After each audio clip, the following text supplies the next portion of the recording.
नमस्कार दोस्तों, स्वागत है आपका स्टडी आईक्यू में। आज हम लोग एक बहुत ही इंपॉर्टेंट डिस्कशन करने वाले हैं रशिया से जुड़ा हुआ। हाल ही में खबरें ये आ रही है कि Russia has escalated the conflict in Ukraine. तो आज हम लोग यहां पे देखेंगे कि क्या एग्जैक्टली डेवलपमेंट हुई है। हाल ही में ये खबरें आ रही है कि रशिया ने अपना मिलिट्री बिल्डअप शुरू किया है यूक्रेन के ईस्टर्न बॉर्डर की तरफ। तो आज हम लोग यहां पे देखेंगे क्या इससे मॉस्को यानी कि रशिया क्या करने की कोशिश कर रहा है, शो ऑफ फोर्स कर रहा है या फिर वो एक रिन्यूअल ऑफ वॉर कर रहा है। इसके बारे में हम लोग एक जानकारी लेंगे और आपको मैं थोड़ा सा बैकग्राउंड भी दूंगा पुराने वाले जो रशिया और यूक्रेन का विवाद था। तो चलिए देखते हैं डेवलपमेंट क्या हुई है, क्योंकि अगर ये डेवलपमेंट ऐसे ही एस्केलेट होती रही तो आगे चल के हम लोग एक भीषण युद्ध देख सकते हैं यूक्रेन में। तो चलिए डिटेल्स जानते हैं, लेट अस बिगिन। बट उससे पहले मैं हूं आपका दोस्त राहुल साईगांवकर। अगर आप मुझे फॉलो करना चाहते हो can follow me on the ID Rahul Sai 222। इसके अलावा स्टडी आईक्यू आपके लिए लाया है smart course which will help you for prelims and mains preparation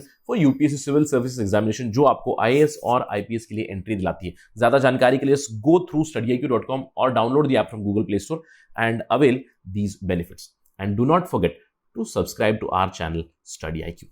चलिए शुरू करते हैं डिस्कशन और खबर देखते हैं। देखिए खबर यह है, रशिया ने अपनी ट्रूप बिल्डअप शुरू कर दी है। हम लोग देखेंगे कितनी ज्यादा ट्रूप्स उन्होंने भेजी है यूक्रेन बॉर्डर पे। अब ये जो ट्रूप्स बिल्डअप की है उसकी वजह से एक तो यूक्रेन में अलार्म हो गया है। यूक्रेन ने नेटो को भी बताया, यानी कि नॉर्थ अटलांटिक ट्रीटी ऑर्गेनाइजेशन जो है जिसको लीड करता है यूनाइटेड स्टेट्स, राइट, उनको भी अलार्म कर दिया है। तो नेटो की फोर्सेस ने भी एक स्टेटमेंट दिया है। तो हम लोग यहां पे देखेंगे कि एग्जैक्टली क्या हुआ है, क्या डेवलपमेंट हुई है, कितनी ट्रूप्स आई है, क्या है यूक्रेन की प्रतिक्रिया, क्या है नेटो की प्रतिक्रिया और क्या कहता है रशिया, क्योंकि ये बहुत ही जरूरी इंफॉर्मेशन है। रशिया की जो बातें हैं उससे हमें एक अंदेशा लग सकता है कि उनकी इंटेंशन एक्चुअली क्या है आगे चल के। तो चलिए शुरू करते हैं और देखते हैं ये एग्जैक्टली विवाद क्या है। देखिए अगर हम लोग बैकग्राउंड की बात करें, आपको याद होगा 2014 में ये जो क्रीमियन पेनिनसुला है, इस क्रीमियन पेनिनसुला को रशिया ने ऑक्युपाई कर लिया था। अगर हम लोग हिस्ट्री की बात करें, देखिए इन जनरल अगर हम लोग हिस्टोरिकल टाइज की बात करें बिटवीन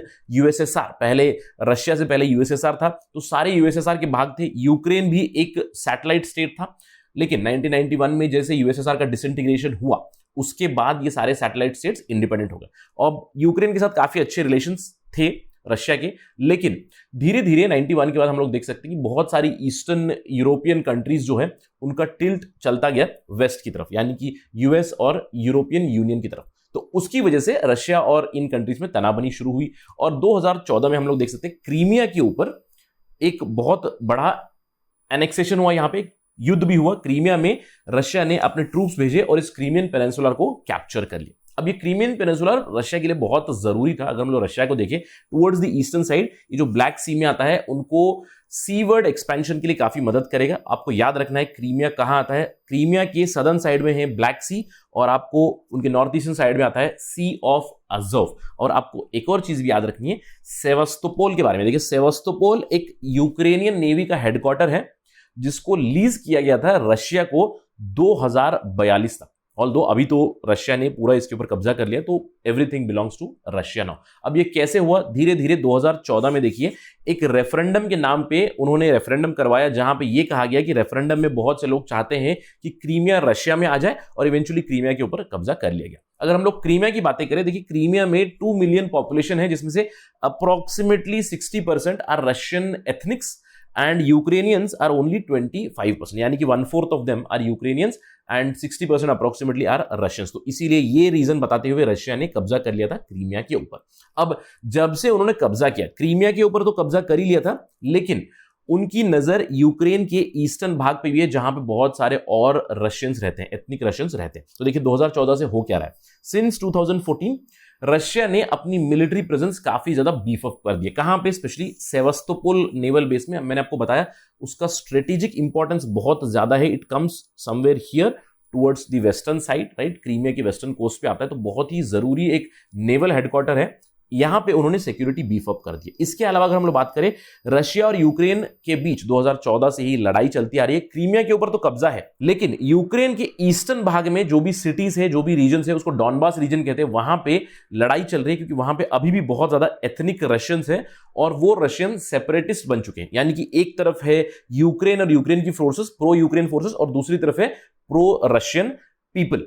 तो उन दोनों के बीच लड़ाई में अभी ऑलरेडी 14,000 लोगों की मौत हो चुकी है, कहा जाता है 2014 से। इनफैक्ट अगर हम लोग बात करें रिसेंट टाइम्स की, जुलाई 2020 से रशिया ने सीज फायर वायलेट किया था। वहां पे कहा जाता है कि रशियन वायलेशंस की वजह से बहुत सारे सोल्जर्स यूक्रेन के मारे गए थे। इनफैक्ट हाल ही में मार्च 26 को भी 4 यूक्रेनियन सोल्जर्स की डेथ हुई थी। इनफैक्ट अगर हम लोग बात करें 2014 से ही रशिया क्या करता आ रहा है, रशिया अपने प्रॉक्सीज को इस्तेमाल कर रहा है, कहां पे, डॉनबास रीजन में। चलिए हम बात करते हैं एग्जैक्टली क्या हो रहा है यूक्रेन और रशिया के बीच। देखिए ये है यूक्रेन और ये है रशिया।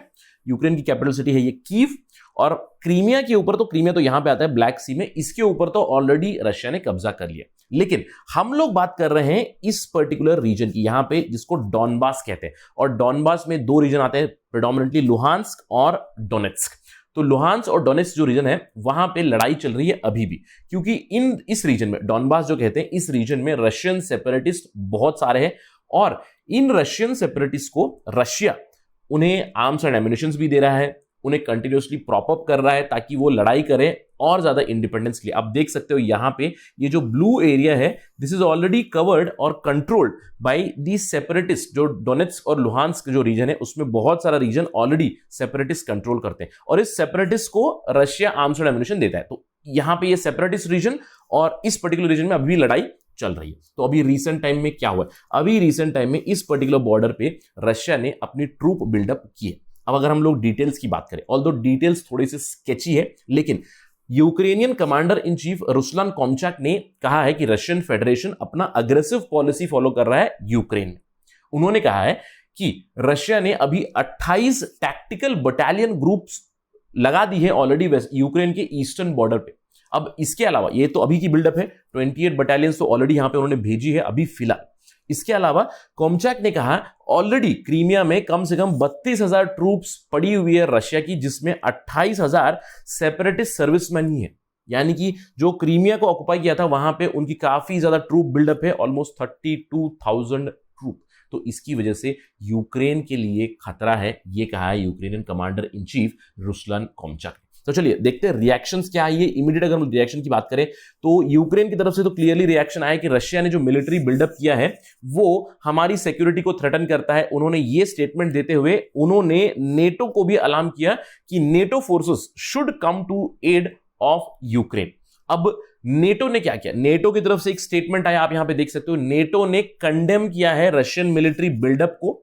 अब जैसे ही नेटो ने कंडेम किया उसके बाद मॉस्को ने तो एक धमकी दे दी, मॉस्को ने तो एक अल्टीमेट वार्निंग टाइप की दे दी नेटो को। उन्होंने कहा नेटो को यहां पे आने की जरूरत नहीं है, इसमें इन्वॉल्व होने की जरूरत नहीं है। अगर नेटो यहां पे इन्वॉल्व होगा it is going to destroy Ukraine, उन्होंने ये स्टेटमेंट दिया है। तो मॉस्को क्लियरली एक अग्रेसिव स्टांस लेके चल रहा है। अगर हम लोग बात करें, देखिए मॉस्को के यानी कि रशिया के ऑफिशियल्स की, देखिए बात करते हैं जो रशिया की पार्लियामेंट यानी कि क्रेमलिन है, उस क्रेमलिन के स्पोक्स पर्सन है दिमित्री पेस्कोव। अब दिमित्री पेस्कोव ने कहा जो मिलिट्री बिल्डअप हुआ है उसकी तरफ ज्यादा देखने की जरूरत नहीं। उन्होंने कहा कि मिलिट्री बिल्डअप से किसी को कोई खतरा नहीं है। उन्होंने क्लियरली ये कह दिया है ये रशिया की खुद की सिक्योरिटी के लिए हम लोगों ने बिल्डअप किया हुआ है। इनफैक्ट इसका इल्जाम भी उन्होंने नेटो पे लगा दिया। पेस्कोव ने कहा कि इंक्रीज्ड एक्टिविटी हो रही है रशिया की बॉर्डर्स पे, यानी कि रशिया की वेस्टर्न बॉर्डर्स पे नेटो और उनके एलाइज की तरफ से, तो इसीलिए हम अपनी तरफ से बस विजिलेंट रह रहे हैं ताकि हम लोग एक जवाब दे सके इमीडिएटली अगर कोई खतरा है नेटो की तरफ से। तो इन्होंने तो नेटो को ही अभी वापस ब्लेम कर दिया इस चीज के लिए। अब इसके अलावा रशिया के जो फॉरेन मिनिस्टर है सर्गेई लैवरोव का भी स्टेटमेंट कुछ बहुत ही इंपॉर्टेंट था, जिससे हम लोग एक अंदेशा लगा सकते हैं कि Russia is using aggressive tactics. अब इनका क्या उद्देश्य है तो पता नहीं, लड़ाई होगी या नहीं होगी, लेकिन इससे शायद कहीं ना कहीं ये एक स्ट्रॉन्ग अपना स्टेटमेंट या फिर स्ट्रॉन्ग इंडिकेशन देना चाहते हैं बाइडेन एडमिनिस्ट्रेशन, क्योंकि हम लोग जानते हैं कि कुछ दिनों से बाइडेन एडमिनिस्ट्रेशन भी ये खबरें चल रही है कि अभी फिलहाल enemy number 1 is China not Russia etcetera. इसकी वजह से तो कहीं ना कहीं ये भी एक रीजन हो सकता है कि यूक्रेन की जो मिलिट्री है, उन्होंने कहा, सर्गेई लैवरोव ने कहा यूक्रेन की मिलिट्री को अंडरस्टैंड करना चाहिए कि अगर डॉनबास में हॉट कॉन्फ्लिक्ट हुआ, लड़ाई हुई, तो इससे उनको बहुत ज्यादा खतरा है। क्लियरली रशिया ने तो कह दिया कि we are going to destroy Ukraine. अब इसके अलावा सर्गेई लैवरोव ने कहा कि I very much hope that means the politicians in Ukraine will not be incited by politicians in the West, यानी कि जो यूनाइटेड स्टेट्स की जो पॉलिटिशियन है, वेस्ट के जो पॉलिटिशियंस है, उनकी वजह से इंसाइट होकर डॉनबास रीजन में हॉट कॉन्फ्लिक्ट ना हो। अगर होगा तो इसका नुकसान यूक्रेन को बहुत भारी पड़ेगा। यह स्टेटमेंट दिया है रशिया की तरफ से। तो अभी आने वाला समय ही बताएगा कि यहां पे क्या होगा, क्योंकि कॉन्फ्लिक्ट जोन है, यहां पे ऑलरेडी सेपरेटिस्ट बहुत सारा एरिया कवर करते हैं, लुहांस्क का और डोनेट्स्क का। तो यहां पे ऑलरेडी रशिया प्रॉप अप कर रहा है इन सेपरेटिस्ट को। तो आगे चल के ये एक स्पेकुलेशन जरूर लगाई जा सकती है कि यूक्रेन से बहुत बड़ा चंक अभी सेपरेट हो सकता है, या फिर एक छोटा सा हॉट कॉन्फ्लिक्ट और एक मिनी कॉन्फ्लिक्ट हो सकता है डॉनबास रीजन में भी आगे चल के। तो ये तो आने वाला समय ही बताएगा क्या होगा। लेकिन अभी एक बात तो क्वाइट क्लियर है, क्या है?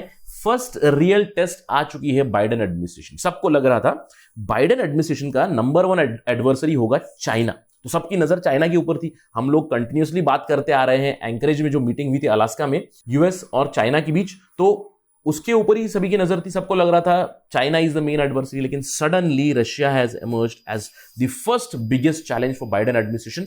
And now all eyes are on Biden administration की बाइडेन एडमिनिस्ट्रेशन क्या करेगा, कैसे वो नेटो फोर्सेस को अभी स्पीयरहेड करेगा, क्या रशिया को एक जवाब मिलेगा, ये तो आने वाला समय बताएगा। हम इसको कंटिन्यूअसली कवर करते रहेंगे, लेकिन अभी फिलहाल तो situation is very very tense in Ukraine's eastern borders because of military buildup by Russia. That is it right now from my side. We'll cover this topic extensively whenever some development comes. Thank you for watching. Jai Hind.